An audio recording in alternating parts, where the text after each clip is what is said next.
Salut People, j'espère que vous allez bien. Aujourd'hui, on va parler de Sbire. Sbire qui revient en campagne de financement participatif Kickstarter le 8 novembre. Voilà, tout début novembre, le 8 novembre 2022, donc c'est tout bientôt. Je vous dis que ça nous revient parce qu'en fait, Sbire est déjà passé par une campagne de financement participatif, mais il y a bien longtemps. La première édition remonte à 2015-2016, si ma mémoire ne me fait pas défaut. Et donc, ça revient dans une nouvelle édition, une édition revisitée, une édition améliorée, toujours chez Jocus. Toujours un jeu pour 2 à 5 joueurs, des parties d'à peu près d'une heure, où on va se mettre un petit peu dessus, mais un petit peu de stratégie. Voilà, c'est un peu un mix des deux, vous allez voir. Alors tout de suite, le jeu sera bien sûr en français et je rassure tous ceux qui ont des versions précédentes du premier Kickstarter, si je peux dire, il y aura un kit de mise à jour, donc pas besoin de tout racheter. Vous aurez de quoi mettre à jour votre version. Qu'est-ce que vous allez retrouver dans ce kit de mise à jour?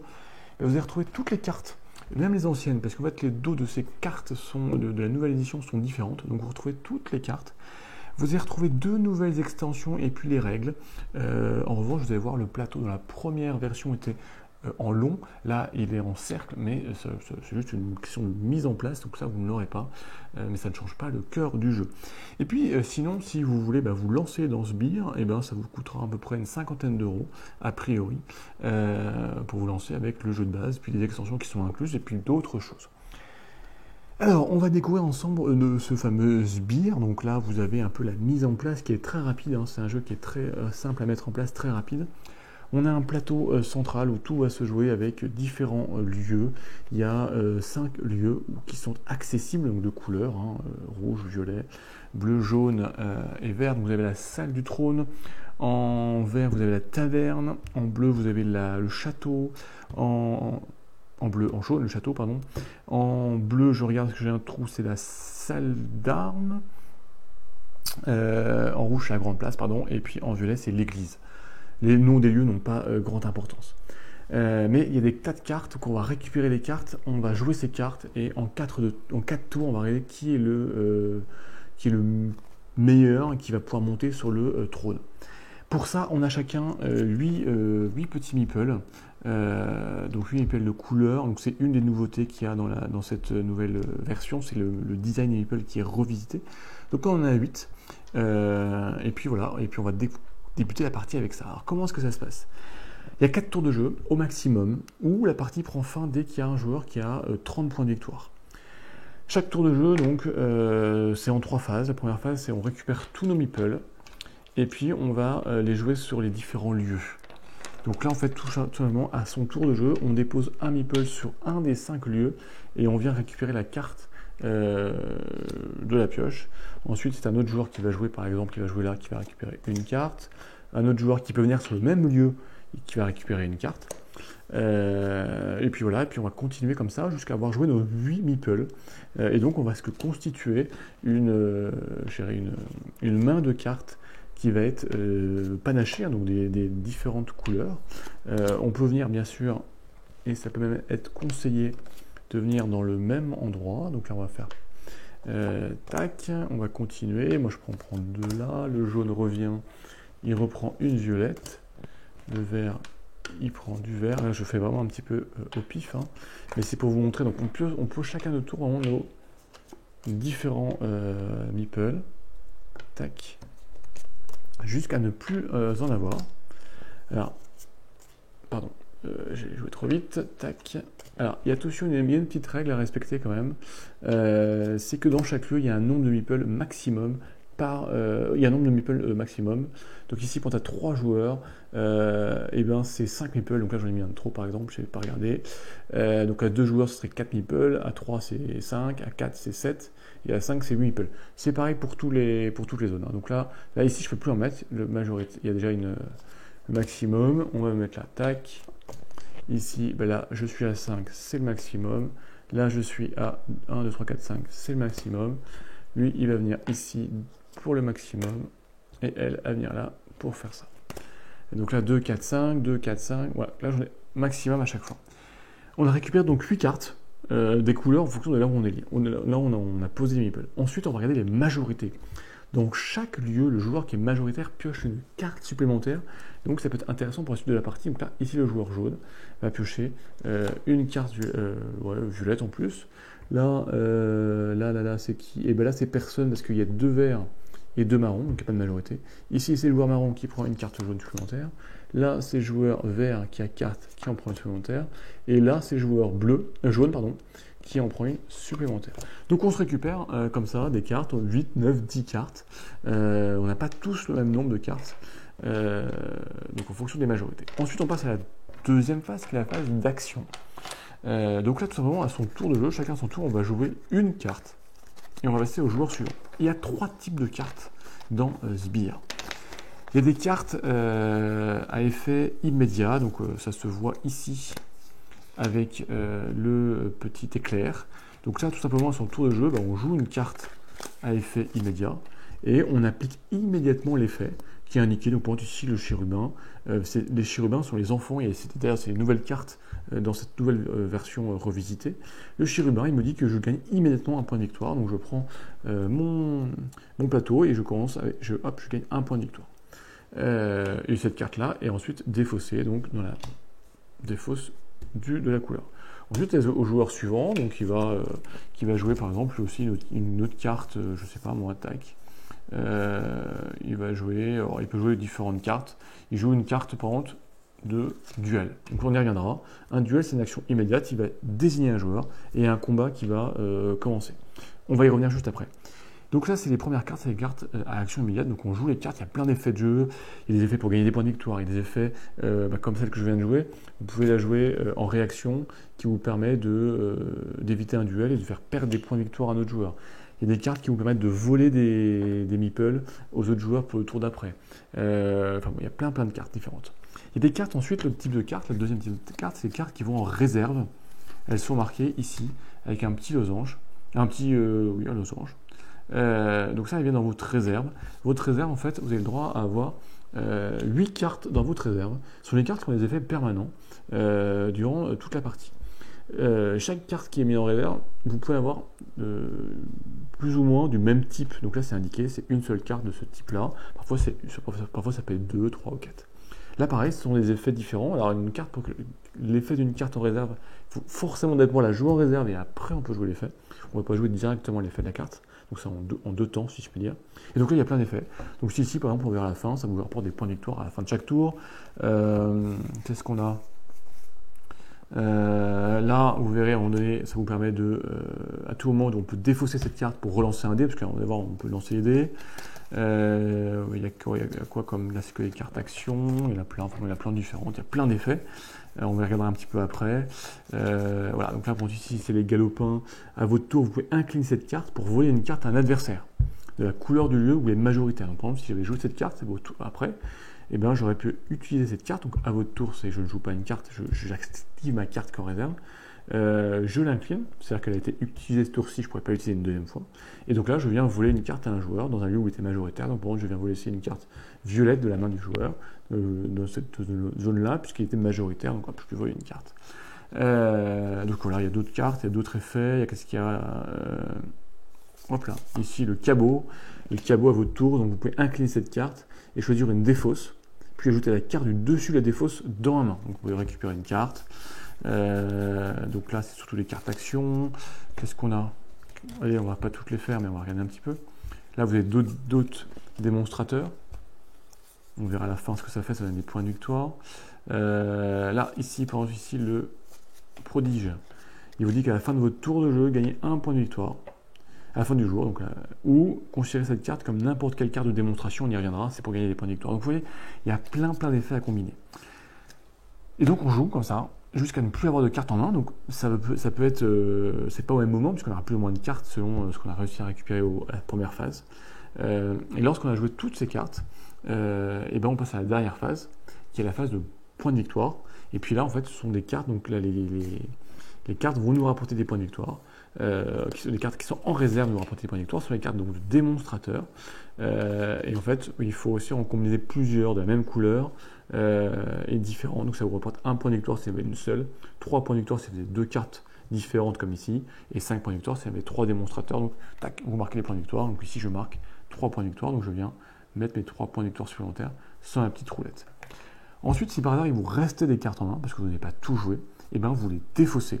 Vous défaussez vos cartes, vous les remettez dans les défausses. On commence toujours un nouveau tour de jeu avec 0 carte en main, uniquement nos cartes en réserve, donc elles qui vont pouvoir servir sur les tours suivants, qui sont un peu un investissement sur le long terme. Attention, en réserve, devant vous, vous ne pouvez avoir que 8 cartes maximum.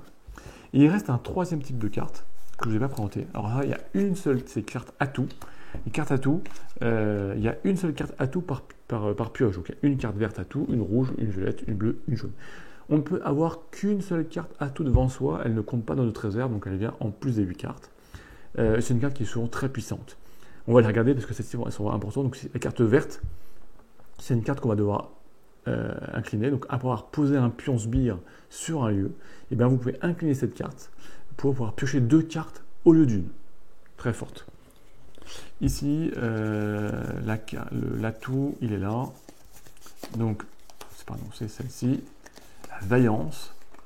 Donc pareil, ça sera incliné à tout moment. Vous pouvez incliner cette carte pour annuler l'effet d'une carte qui touche votre main ou votre réserve, parce qu'il y a des effets de cartes qui vous permettent de voler des cartes dans la main de votre adversaire, ou des effets de cartes qui vous permettent de voler des cartes qui sont en réserve de votre adversaire. Donc là, vous pouvez vous défendre pour ne pas se la faire voler. La violette, la carte atout, elle est où? Elle est cachée, elle est ici, c'est la Providence. La Providence, pareil, à tout moment, vous pouvez incliner la carte, donc ça sera utilisable une fois par tour, pour relancer tout partie de vos dés. Donc, relance de dés. Celle-ci, la bleue, tac, la Confiance. Donc, à tout moment, on peut incliner la carte, donc toujours une fois par tour, puis ajouter 1 à la valeur de tous vos dés d'attaque ou dés de défense. Alors, on va en parler après, des attaques et des défenses, parce que c'est une des grandes particularités, c'est les duels. La jaune, tac, elle est peut-être dans ma main. Ouais, elle est là. C'est l'éloquence. L'éloquence, c'est la fin du jour. Vous pouvez incliner cette carte pour ajouter 2 points de victoire à une de vos cartes de démonstration. Donc, ça va gagner plus de points de victoire. Et puis, on a fait le tour, hein, parce que la carte verte, elle est là. Et donc, après, voilà, on commence un nouveau tour de jeu. Jusqu'à jouer nos 4 tours de jeu. Et puis, à la fin du 4e tour, celui qui a le plus de points de victoire remporte la partie. Sauf si un joueur arrive à 30 points de victoire ou plus à la fin d'un tour et il gagne la partie. Et alors, attention, il y a évidemment des cartes d'action qui sont des cartes de duel. Alors là, il y a un certain nombre qui permettent de faire un duel contre un autre adversaire. Donc c'est un des gros cœurs du jeu, c'est de pouvoir se battre en duel. Donc là, qu'est-ce qu'on fait quand on joue une carte action à son tour duel? Et ben, on choisit en même temps une carte d'attaque. Donc là, je joue pour la carte duel. Je dis je attaque avec une hache. Donc je désigne le joueur que je veux attaquer. Donc s'il y a plusieurs joueurs, je désigne qui je veux jouer, qui je veux attaquer. Et donc en fait, la carte d'attaque me dit je suis attaquant, et donc me dit que je vais lancer 3 dés, c'est toujours 3 dés, et elle me dit la valeur que je dois faire pour toucher mon adversaire. Je peux décider aussi d'attaquer sans carte, si j'attaque à main nue, dans ce cas-là je lance toujours 3 dés, et il faut que je touche sur du 6+, donc là, en fait, je lance mes dés, donc là c'est là où vous voyez que ça peut être intéressant de pouvoir relancer ces dés. Donc là la carte H, elle me dit que je suis en attaque, parce que j'ai décidé d'attaquer le joueur qui est en face de moi, et je gagne, je touche mon adversaire sur du 3+, donc là, je touche 2 fois mon adversaire. Mon adversaire, il va devoir se défendre. Comment est-ce qu'il va se défendre? Déjà, il va se défendre uniquement sur les dés qui touchent, donc là sur 2 dés, tout simplement. Et donc lui, il peut, s'il a une carte en main, alors, on va chercher, tac, tac, tac, tac, tac, il en a 6. Il va dire, tiens, moi, je défends avec un gourdin. Il peut défendre à main nue, ça sera sur, donc là, pareil, sur le 6+, où là, il défend avec un gourdin, qui me dit, je suis défenseur, et là, il me dit, je dois faire du 5+, pour annuler les touches. Donc il prend 2 dés, il doit faire 2 fois sur le 5+, donc il fait 2 fois du 5, donc là il part les 2 coups, donc le joueur attaquant ne touche pas l'adversaire. Donc là en fait, selon le qui gagne, qui perd, on gagne ou pas des points de victoire. Donc si l'attaquant remporte le combat, c'est qu'il fait au moins une touche contre son adversaire, il remporte 5 points de victoire. Là j'ai un gros trou, tac, tac, tac, tac, tac, tac, tac, tac, je vérifie. Voilà, il gagne 5 points de victoire, j'avais raison de mémoire. Et mon adversaire, lui, il perd, donc le défenseur, perd 1 point de victoire par touche qu'il a pris. Donc si par hasard, j'étais sur 2 touches, je défendais sur du 5+, et bien là, moi, je fais en défense 3 et 5. Bon, le 5 part un coup. En revanche, le 3, je prends un coup, je perds le combat, je prends 1 point de victoire. Je perds 1 point de victoire. Si j'avais fait ça, j'aurais paré 0 coup. Et donc, j'aurais perdu 2 points de victoire et mon adversaire, l'attaquant, aurait gagné 5 points de victoire. En revanche, si, comme ce que j'ai fait au tout début avec mon super lancer de dé de 5, où j'ai paré les 2 coups, bah, l'attaquant perd. Donc là, il perd 1 point de victoire, l'attaquant. Et moi, en tant que défenseur, je gagne 2 points de victoire. Donc, c'est très intéressant les duels pour faire des combats et gagner des points de victoire. Mais il va falloir être très vigilant à regarder un petit peu où ont pioché les autres joueurs pour savoir s'ils ont pris des cartes de combat. Parce que vous avez vu, les cartes de combat, les gourdins, les haches, les boucliers, sont toutes des cartes bleues. Donc en fonction fait, de là où vous allez piocher, eh ben, vous allez un petit peu savoir ce que va faire votre adversaire. En effet, en fait, la taverne, donc les cartes vertes, ce sont un peu les cartes des coups bas. Je viens voler des cartes, je viens faire perdre des points de victoire à mon adversaire, je viens changer un peu le cours du jeu. Le château, donc les cartes jaunes, là, il y a un peu de tout. Il y a des cartes de démonstration pour gagner des points de victoire. Il y a les cartes de garde. Les cartes de garde, alors, carte de garde, elle permet d'annuler une attaque. Voilà. Elle permet d'annuler une attaque par une carte de gant, donc un duel. J'annule le duel, non, j'ai un garde, j'annule. Donc, si votre joueur a pris beaucoup de cartes de jaune, vous pouvez dire qu'il a des cartes de garde en main, donc à attaquer, ça va être compliqué. La grande place, donc la vaillance ici, ça vous permet donc justement d'attaquer vos adversaires avec les cartes de gants en particulier. Donc là, c'est vraiment pour aller venir attaquer votre adversaire. Les cartes bleues, donc la salle d'armes, c'est comme son nom l'indique, c'est là où vous allez retrouver toutes les armes. Donc pour vous défendre, pour attaquer. Alors vous pouvez attaquer uniquement sans armes, mais toucher sur le 6+, c'est compliqué. Alors qu'il y a plein de cartes différentes, la hache, le gourdin, la dague, l'épée, la cotte de maille, l'écu, l'armure complète, qui permettent de plus ou moins défendre facilement ou attaquer facilement. Et ensuite, vous avez ici la partie de l'église. Donc là, c'est pour récupérer de la providence, pour récupérer des bienfaits, relancer des dés, piocher des cartes supplémentaires, se défausser de certaines cartes, etc., etc. Donc, chaque pioche a une orientation. Donc, selon votre stratégie, il va falloir piocher à des endroits. Et puis, selon ce que piochent les autres adversaires, ça vous définira un petit peu leur stratégie à eux aussi. Et donc voilà, et donc après on joue jusqu'à ce qui est soit 4 tours de jeu complet, maximum de points de victoire, ou 30 points de victoire, et c'est fin de partie. Mais, en fait, Sbire, c'est la base. Sbire va arriver avec plusieurs mini-extensions, plutôt des modules, qui vont pouvoir enrichir et rendre le jeu différent. Vous allez avoir la salle du trône. La salle du trône, c'est en fait une salle qu'on vient rajouter. On va dire, hop là. Ça en pousse, on vient essayer de la rajouter. Alors comment est-ce que ça se passe à la salle du trône? Et bien en fait, la première partie se passe exactement pareil, c'est-à-dire qu'on vient de la même façon déposer nos petits meeples ici dans les différentes cases, dans les différentes salles. Et avant de regarder la majorité, on va pouvoir venir bouger 2 meeples. Alors pas en même temps, on commence par un meeple, on fait un tour de jeu, puis ensuite un deuxième meeple si on souhaite. On peut venir prendre un meeple et venir le mettre sur un des 4 vitrails qui est ici. Alors pareil sur le nombre de joueurs, il y a un nombre de meeples limité par vitrail. Donc à 2 joueurs c'est 1 meeple par vitrail, 3 et 4 joueurs c'est 2, et à 5 joueurs c'est 3 par vitrail maximum. Et chaque joueur ne peut mettre un meeple de sa couleur que sur des vitraux différents. Voilà, je pourrais mettre 2 meeples sur le même vitron. Donc là, qu'est-ce que ça va être? Alors, tu vois que ça se passe avant le calcul de majorité, ce transfert de meeple en salle du trône. C'est-à-dire qu'on va pouvoir changer les majorités, perdre des majorités. En revanche, ensuite, en fait, chaque vitrail vous donne des bonus que vous allez pouvoir utiliser au cours de la journée, au cours du tour. Ça va vous permettre de parier sur un combat, sur un duel, donc pour gagner des points de victoire. Ça va vous permettre de relancer les dés, ça va vous permettre de faire des nouvelles pioches, etc. Donc ça vient vous donner un bonus, mais au prix de majorité. Ça, c'est la salle du trône. Vous avez ensuite le sanctuaire qui lui vient rajouter un lieu supplémentaire. Pareil, ce lieu-là est accessible donc là, comme les 5 autres. Donc quand on joue, on peut mettre ici des petits meeples. Pareil, il y a une limite. Donc là, à 2 joueurs, c'est 4, à 3, c'est 5, à 4 joueurs, c'est 7, et à 5 joueurs, c'est 8. Et donc pareil, on vient récupérer une carte qu'on met en main.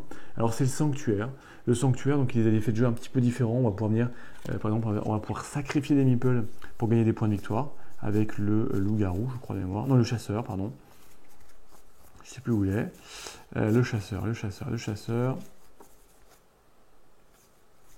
le cherche. Voilà, la partie de chasse exactement. La partie de chasse qui vous dit que lors de la phase de placement des pions, donc des meeples. Et ben, au lieu de mettre un meeple sur un lieu, on peut mettre la meeple sur la carte. Et dans ce cas-là, à la fin du jour, je gagnerai 4 points de victoire. Donc, on sacrifie un meeple pour gagner des points de victoire. Il y a des cartes de devin qui permettent d'essayer de deviner les cartes de l'adversaire, et si c'est le cas, on lui vole une carte. Il y a les cartes amulettes et talismans qui me permettent de, lorsque je pioche une carte, d'en piocher 3, de choisir celle que je veux, et les deux autres, soit je la remets dessus, dessous, ou je veux dans la pioche, etc. Donc, c'est des nouveaux effets de jeu, ça vient enrichir le jeu, la partie. Enfin, il y a la dernière mini extension, si je peux dire, module, c'est les humeurs du roi. Donc tout simplement, on vient ici rajouter ce petit plateau. On a un petit sablier qu'on vient placer, qui va en fait, à chaque tour de jeu, va se déplacer, 1, 2, 3, 4. Et à chaque fois, on pioche une carte événement qui va venir modifier. Voilà, il y a 4 cartes événements, donc ça va venir modifier, donner une petite règle pour le tour du jeu. Par exemple, ici, le premier, jour de repos, le roi souhaite se reposer à la fin de la phase, donc jouer les cartes, donc on a joué toutes nos cartes. Chaque paire de 2 cartes similaires au nom qui me restent en main me rapporte 2 points de victoire. Donc ça peut être intéressant de garder des cartes en main. Ici, jour de fête, le roi souhaite une farandole dans les rues de Montfleury. Donc à la fin toujours de la phase d'action, il faut que tous les joueurs ont passé. Les joueurs comptent le total des personnages sbires dessinés sur leurs cartes restantes en main. Et donc là, celui qui en a le plus, il gagne 8 points de victoire, l'autre 4 et 2 pour le troisième, etc. Donc ça vient modifier un petit peu, c'est donner une règle pour le tour. Donc ça peut venir modifier votre stratégie pour essayer de gagner plus de points de victoire. Et d'ailleurs, ces événements-là, en particulier, permettent d'arriver à 30 points de victoire plus rapidement, donc de terminer la partie, parfois avant d'arriver aux 4 tours de jeu. Voilà, et on a découvert Sbire, c'est des règles qui sont très simples, je vous les rappelle en 2 secondes. On prend nos 8 meeples, on les place sur des zones, on pioche une carte qui est associée à chaque fois. Quand on a joué nos 8 meeples, on regarde qui a la majorité. Et celui qui a la majorité dans la zone considérée pioche une carte supplémentaire, donc vous pouvez vous retrouver avec 9 cartes, 10 cartes parfois. Ensuite, on joue une phase d'action.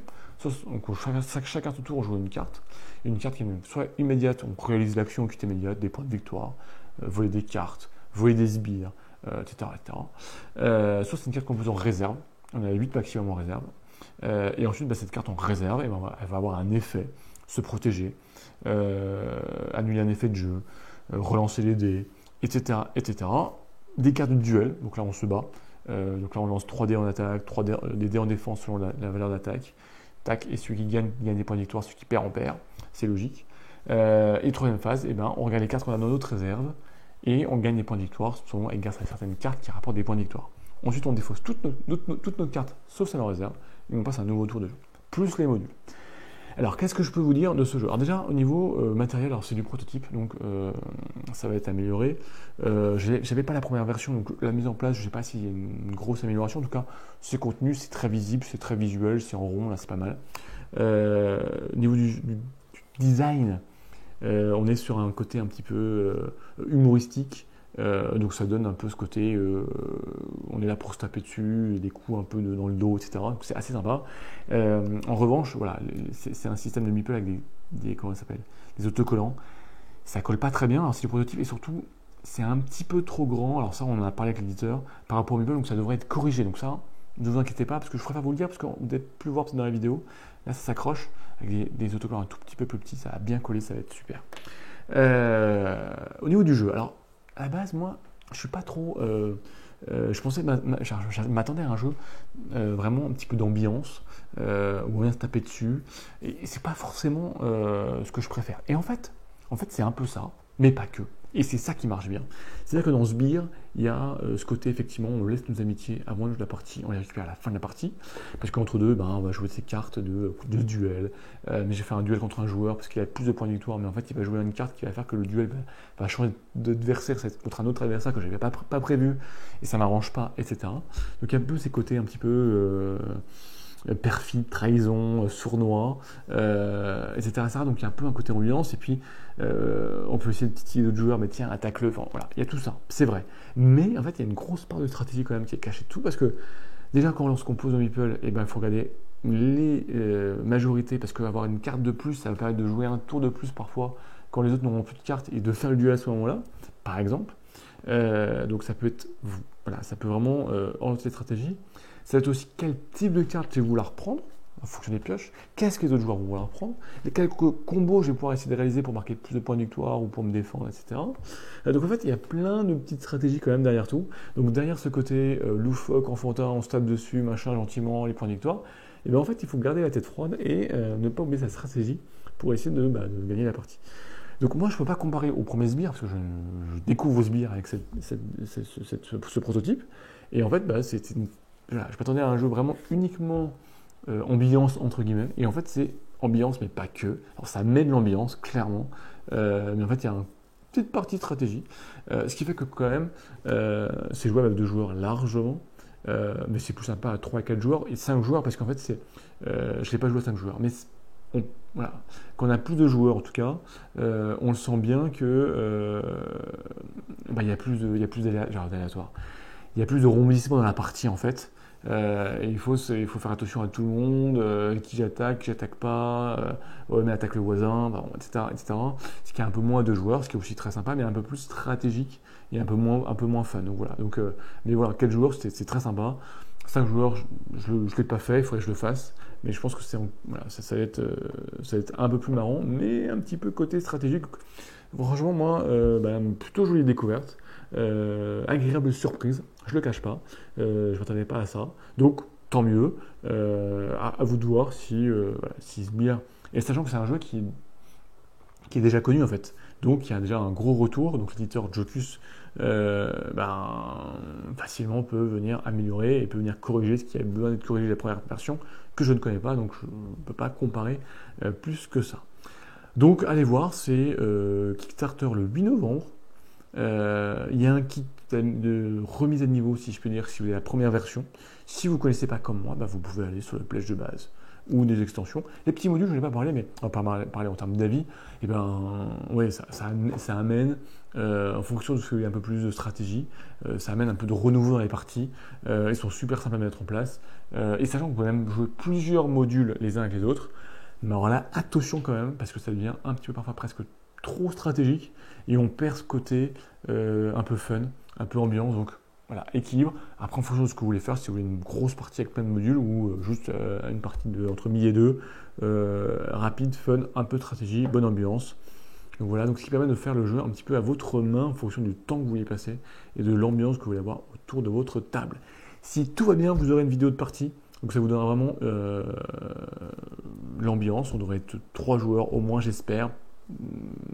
Peut-être 2 s'il y en a un qui me lâche, mais bon, on va essayer d'être 3, ça serait bien plus sympa pour vous montrer un petit peu comment ça se joue. Donc voilà, c'est Sbire, c'est Jocus, ça arrive en Kickstarter, j'ai pas dit, c'est Vincent Jouanneau et Jean-Pierre Nicolas les auteurs et les illustrateurs. Laurent Nicolas, il y a une vraie patte graphique, un peu... je sais pas comment ça s'appelle, mais une vraie patte graphique. Donc voilà, on aime, on n'aime pas. Ce côté un peu humoristique, enfantin, décalé. Voilà, donc ça passe, c'est marrant. Et je trouve que ça colle bien avec le thème du jeu en fait. Et avec les coups, avec les effets de cartes. Donc voilà, donc c'est plutôt pas mal. Moi j'aime bien le travail de monsieur Nicolas, Laurent Nicolas. Voilà ce qu'on peut dire sur Sbire. N'hésitez pas si vous avez des petites questions. Mais les règles sont super simples, donc il ne devrait pas avoir trop d'incompréhension. Mais en tout cas, si les questions, vous n'hésitez pas. On vous expliquera tout ça pour vous faire votre propre idée. C'est ça qui est plus important. À mon avis, en fait, on s'en moque un petit peu. Ce qui est important, c'est le vôtre. Voilà, pour vous dire est-ce que j'y vais, est-ce que j'y n'y vais pas. En tout cas, j'espère que vous allez bien. Restez bien abonnés à la chaîne. Il y a plein de trucs qui arrivent. Il y a plein de Kickstarter, il y a plein de prototypes, il y a plein de choses. On ne sait plus où mettre de la tête. Donc voilà, j'espère vous faire découvrir un maximum de choses pour que vous puissiez faire votre choix. Et amusez-vous bien, on se retrouve très très vite pour de nouvelles aventures. Ciao les people!